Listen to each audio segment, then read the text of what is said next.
Welcome to video blog 3 of IAmDefined. Sorry I didn't post yesterday. I actually ended up being out of town, and so today is our vlog 3 about changing your life and moving on. I'm going to shorten it up a bit today. It's not trying to stay within a 5-minute time limit, as I know that some people don't have 10 minutes every day to watch a vlog, and so I'm going to keep it a little bit shorter if we can do that.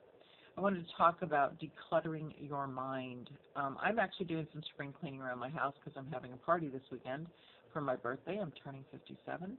And I started thinking about how we need to spring clean our minds, our emotions, our spirituality sometimes.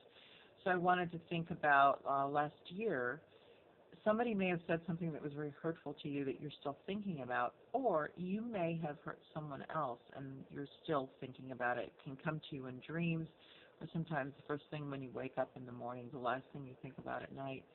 If this has happened, you need to declutter that and move on, and there's a couple ways you can do that. If you're feeling bad about something someone said to you, first of all, did you stand up for yourself, or did you mention to them that they had hurt you? You'd be surprised how many times you can get hurt by someone, and you go to them and say, "Wow, that really hurt my feelings," and they go, "It did?" Like they had no idea that whatever they had said. I actually had a situation with that yesterday where two people were discussing something, and after it was all over, one of them came to me and said, "Wow, that really hurt my feelings." And I was like, wow, I was sitting there and didn't take it that way at all. So we had the discussion. So you may want to go to them and mention it first.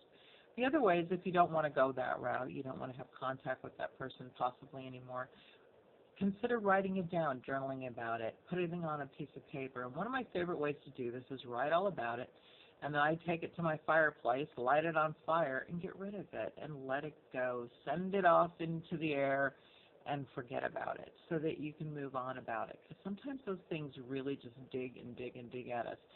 Well, the problem with that is if you allow it to do that, it can continue on to make you feel bad about yourself. It's one of those, remember I said keeping your attitude in check. It can depress you. It can just sort of eat at you and irritate you.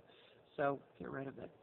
The other thing is that if you've hurt someone else, send them a note, send them a card, said, "I am aware of words that I said that may have been harsh, and I want to let you know that for whatever reason, I didn't mean to hurt you." Or even you may have meant to hurt them. I don't know. That's a possibility as well. So if that's the case, consider apologizing for it. Never hurting someone is never good for your soul, never good for your spirit. I actually got this next little piece I'm going to talk about from a friend of mine. I have what's called a wisdom circle. Those are women in my life. I call it the Women's Wisdom Circle. That are smart and intelligent and lovely and fun, and I mean lovely in spirit as well as their physical appearance. Their insides are even better. So those are the people I try to surround myself with. And one of what I'm going to talk about today actually came from one of those ladies. Her name is Pam Hallmark-Seeger. She is studying to be a chaplain. She has a wonderful spirit, and she's a lovely person. And she talked about something that came from Frances May's book, Under the Tuscan Sun, which is any arbitrary turning along the way, and I would be elsewhere. I would be different. And so I want you to think about that possibility of moving yourself forward, and that it can take just such a small little turn in the road, a small little emotion, a small little difference in your life to really change where you're going, where you're headed. It helps me to remember that every moment of my life, and this is again from Pam, I have a choice to turn around, to look ahead, or even just to be. The choice is sometimes more difficult than at other times. Still, I have a choice, and for that, I feel blessed. I try to choose love, but I fail miserably at times.